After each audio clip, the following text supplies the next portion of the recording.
A proposito di coscienza, mi piace sempre ricordare quello che diceva il professor Stuart Sutherland, uno scienziato dell'Università del Sussex.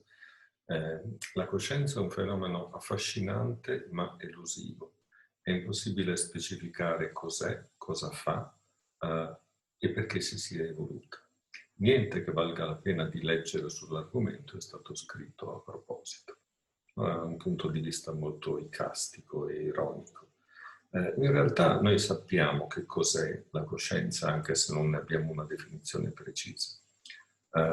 Coscienza è avere esperienze, provare qualche cosa. Coscienza è il vago odore di mentolo che sento in questo momento nella stanza. Coscienza è il colore blu della giacca che vedo sul monitor del calcolatore e così via. Ora, il problema con la coscienza naturalmente riguarda soprattutto che cosa faccia, che cosa ci sta a fare e perché si sia evoluta. Allora, recentemente ho pubblicato un piccolo libro che si intitola Pensieri della mosca con la testa storta a Delphi, in cui cerco di formulare qualche idea a proposito e che adesso vi riassumo brevemente. Allora, il filosofo Thomas Reid aveva argomentato che i nostri sensi hanno in realtà una doppia provincia, e cioè la provincia che lui chiamava della percezione e della sensazione. Il suo argomento era che quando noi sentiamo l'odore di una rosa, per esempio, noi allo stesso tempo sentiamo l'odore come qualcosa che accade a noi e che ha un valore affettivo, un tono, una sensazione, e nello stesso tempo quello stimolo è l'indicazione che qualche cosa c'è là fuori nel mondo, l'oggetto rosa che produce quel particolare profumo. Questa distinzione che Reid aveva posto in termini puramente filosofici, in anni recenti ha acquisito sostanza neuroscientifica. Noi sappiamo oggi che in circostanze particolari questi due aspetti, questa doppia provincia della sensazione e della percezione, cioè che cosa accade a me e che cosa accade là fuori, possono essere disgiunti. Sono disgiunti in certe patologie, per esempio una che si chiama vista cieca o blind sight, è una condizione per cui il paziente ha una piccola lesione in una porzione della corteccia visiva e quindi è cieco corticalmente, non ha esperienza per stimoli che vengano presentati in quella porzione del campo visivo.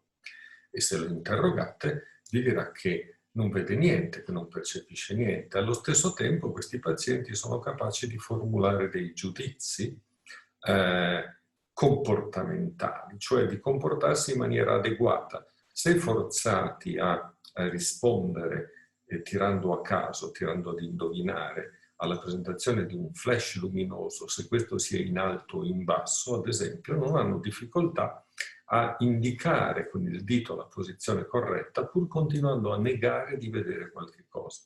Bene, per molti autori, in modo particolare per lo psicologo evoluzionista Nicholas Humphrey, questo corrisponde in certo modo alla distinzione che aveva posto Reid, cioè una condizione in cui il soggetto non sente nulla, cioè non ha esperienza fenomenica dello stimolo, ma nello stesso tempo è in grado di rispondere, cioè di percepire l'oggetto là fuori e di mostrare un comportamento adeguato. Ora, la domanda interessante è perché ad un certo momento e quando è stato necessario per gli organismi porre questo tipo di distinzione, questa doppia provincia per gli stimoli sensoriali. Ora, a me pare che la distinzione sia diventata cruciale nel momento in cui certi organismi hanno cominciato a muoversi in maniera attiva. Perché quando tu ti muovi in maniera attiva ti trovi di fronte ad un particolarissimo tipo di problema. E cioè il problema che un'identica stimolazione sensoriale può avere origini alquanto diverse. Considerate questo semplice esperimento di fenomenologia. Immaginate con un dito di andare a toccare e ad esplorare attivamente un oggetto. Se provate a chiedere a qualcuno che cosa sente, che cosa prova, ti dirà: sento un oggetto, una cosa là fuori. Quindi percepisco un oggetto là fuori. Però chiedete ad un amico di aiutarvi a fare l'esperimento al contrario. Tenete gli occhi chiusi e voi state lì con il dito e l'oggetto vi viene addosso. La descrizione fenomenologica in questo caso sarà alquanto diversa, e cioè la persona dirà: ho sentito qualche cosa che è accaduta, che è successa al mio dito, cioè una sensazione.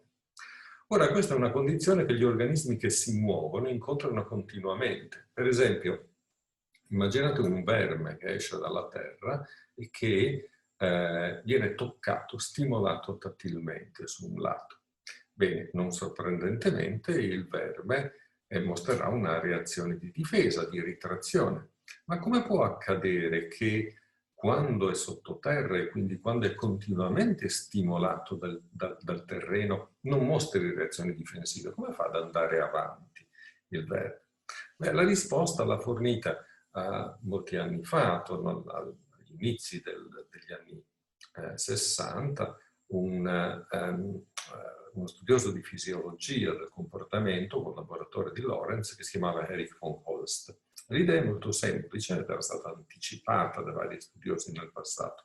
Tutte le volte che viene inviato un comando motorio dal cervello verso i muscoli, un segnale in copia carbone viene inviato altresì al sistema sensoriale per avvertirlo, per preannunciargli che certi tipi di sensazioni che stanno per arrivare sono in realtà prodotti dallo stesso movimento del soggetto. E questa è la ragione per cui, per esempio, noi non possiamo farci il solletico. La stimolazione tattile che voi producete solleticandovi sotto le ascelle è esattamente la medesima che viene prodotta da un altro individuo che faccia lo stesso. Però nel secondo caso sentite solletico, mentre se cercate di solleticarvi da soli non funziona. Perché? Perché siete voi che avete condotto il movimento e la copia carbone, la copia efferente, come la chiamava von Holst, come dire, cancella il segnale sensoriale. Io credo che in questo meccanismo e in questa doppia provincia dei sensi stia la soluzione dell'enigma dell'origine delle esperienze consapevoli. E se volete saperne di più vi invito a leggere per intero il mio libro. Grazie per la vostra attenzione.